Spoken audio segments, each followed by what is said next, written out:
À la une, Macron à Bamako. C'est Jeune Afrique qui donnait la nouvelle hier soir. Emmanuel Macron se rendra le 20 décembre à Bamako. Il y sera reçu par le colonel Assimi Goïta, le président de la transition malienne. Cette rencontre intervient après des mois de fortes tensions diplomatiques entre les deux pays. En effet, croit savoir Jeune Afrique, lors de cet entretien, il sera essentiellement question des tractations autour de la possible arrivée des mercenaires russes de Wagner au Mali et de l'organisation des élections censées mettre fin au régime de transition. Emmanuel Macron tentera une nouvelle fois de dissuader son hôte de passer tout accord avec le groupe paramilitaire sous peine de s'exposer à de lourdes sanctions internationales.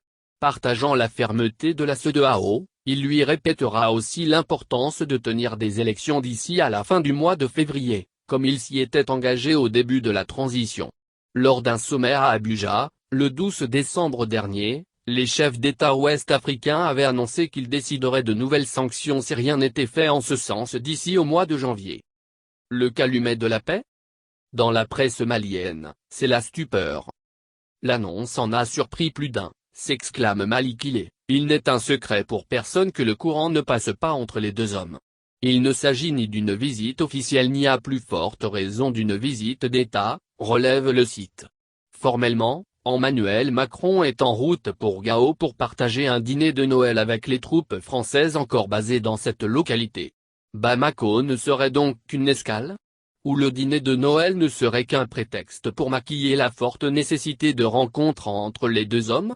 En toute hypothèse, conclut Malikile, il reste à savoir si le voyage du président Emmanuel Macron sera l'occasion de fumer le calumet de la paix, de faire une paix des braves, c'est-à-dire une entente à des conditions honorables pour tous, ou si au contraire c'est une algarade au sommet sur fond d'ultimatum et de menaces qui prévaudra.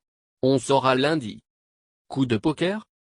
L'incroyable voyage d'Emmanuel Macron au Mali, s'exclame pour sa part le site Mondial Afrique repris par Maligé. Pourquoi ce voyage? S'interroge-t-il. Il s'agit clairement pour le président français de retarder à l'arraché l'arrivée des mercenaires russes à Bamako, du moins jusqu'à la fin de la campagne présidentielle.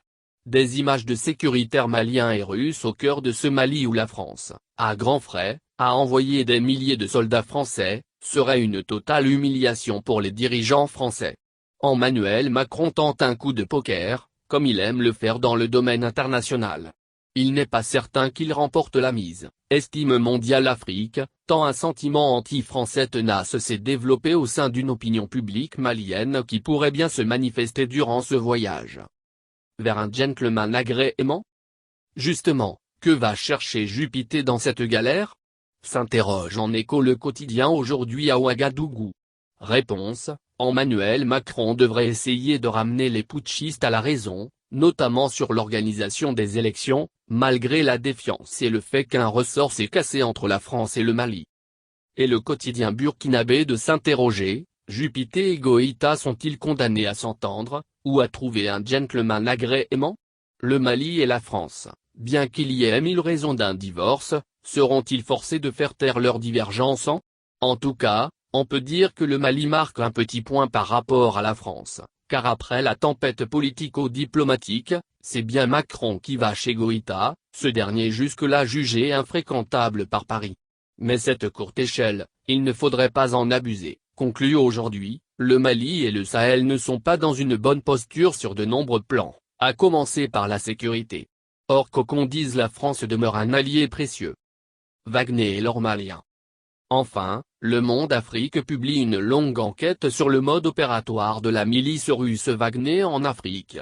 Une enquête qui confirme les nombreuses exactions du groupe paramilitaire, notamment en RA et en Libye. Et qui dévoile aussi que des membres civils du groupe Wagner sont déjà au Mali, un géologue et un juriste qui s'intéresseraient de près à des gisements d'or.